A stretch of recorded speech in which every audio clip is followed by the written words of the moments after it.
Salut et bienvenue dans cette vidéo. Donc, dans cette vidéo, on va parler crypto-monnaie. Donc, c'est un flash, c'est une vidéo rapide.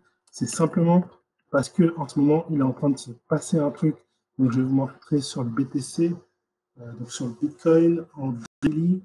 Donc là, on est en train de chuter. Et alors, ça se voit pas beaucoup là, puisque c'est très compressé au niveau du, donc au niveau du daily, du graphique daily. Mais là, si je viens en 30 minutes, vous allez voir. Donc là, en 30 minutes, voilà, on voit qu'il y a une dégradation. Voilà. Donc ma question, enfin, mon idée, c'est que donc déjà, en fait, on a eu une percée, on a fait un breakout sur le dernier mouvement ici, donc sur la dernière mèche qu'il y avait eu. On a fait un breakout. Alors maintenant, est-ce que c'est assez puissant? Est-ce qu'on a assez de puissance pour baisser encore? Ça, j'en sais rien. On va le voir. Donc, cette bougie, donc là, on va voir comment elle se clôture. Est-ce que, du coup, elle va casser la dernière? Donc, il faudrait vraiment casser, donc, du coup, la dernière bougie qu'on vient d'avoir à 16 heures pour aller plonger et casser un niveau qui, à mon avis, fera baisser le BTC. Donc, c'est cette bougie ici. Donc, si on casse le bas de la mèche ici, donc vers 9800, on pourrait vraiment chuter au niveau du Bitcoin. Maintenant, le Bitcoin, il a des mouvements traîtres. Surtout en ce moment, vous avez dû remarquer que les cryptos ont des mouvements traîtres. Et donc, il y a beaucoup de gens voilà, qui espèrent que ça va monter. Et finalement, ils se prennent des contre-pieds, etc. Il faut vraiment pas se dire, voilà, ça va faire ça va faire ci.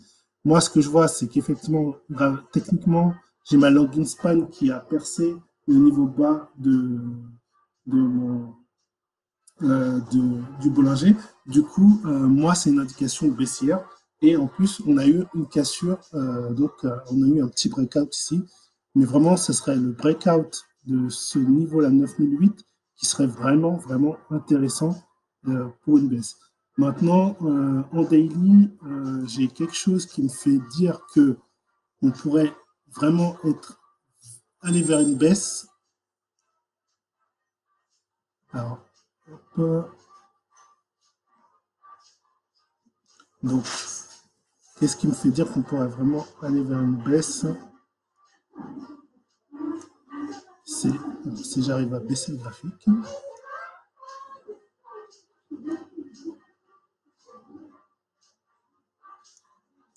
Voilà, donc si on vient casser du coup cette ligne ici, donc là on est déjà en train de la casser, et si vraiment la confirmation de la cassure se fait, alors on aurait vraiment une baisse du Bitcoin.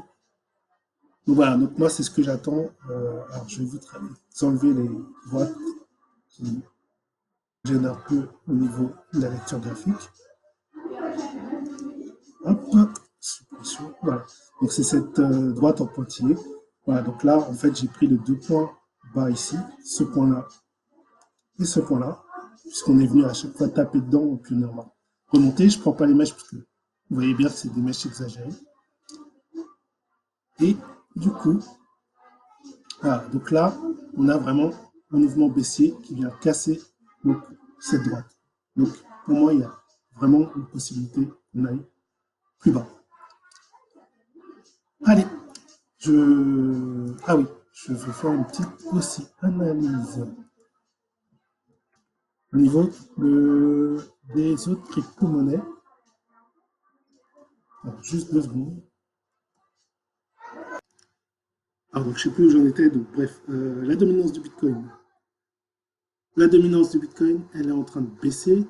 Et du coup, voilà. Donc, elle est en train de coller au boulanger. Donc, peut-être une alt season. Enfin, c'est pas sûr, mais en tout cas, c'est un signe de alt season probable. Donc, en tout cas, il y aura une dominance des alts qui est en train de se préparer. Et sur les altcoins, donc on va prendre vraiment l'indice des altcoins, voilà, global.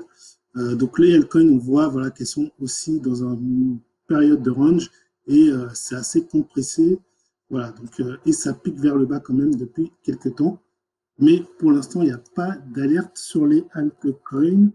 Bien sûr, si le Bitcoin plonge, on se doute bien que les altcoins vont plonger. Mais est-ce qu'elles vont plonger avec plus ou moins d'amplitude? Généralement, quand ça baisse, les altcoins baissent plus fort que le Bitcoin. Donc voilà, il faudra suivre tout ça.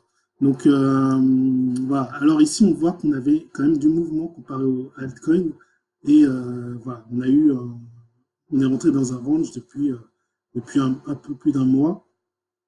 Et voilà, ici on a vraiment un truc qui est plus marqué au niveau de la baisse que sur les altcoins. Mais aussi les altcoins, du coup, vu qu'elles ne semblent pas forcément encore atteindre un niveau de rupture, ça pourrait signaler que peut-être le Bitcoin n'est pas encore prêt à chuter. Voilà, donc c'est assez mitigé, il faut suivre le marché. De toute façon, c'est comme ça qu'on investit, il faut suivre le marché et on verra ce qui se passe. Voilà, donc j'arrête la vidéo ici. C'était juste vraiment un flash rapide et je vous laisse à la prochaine. Ciao!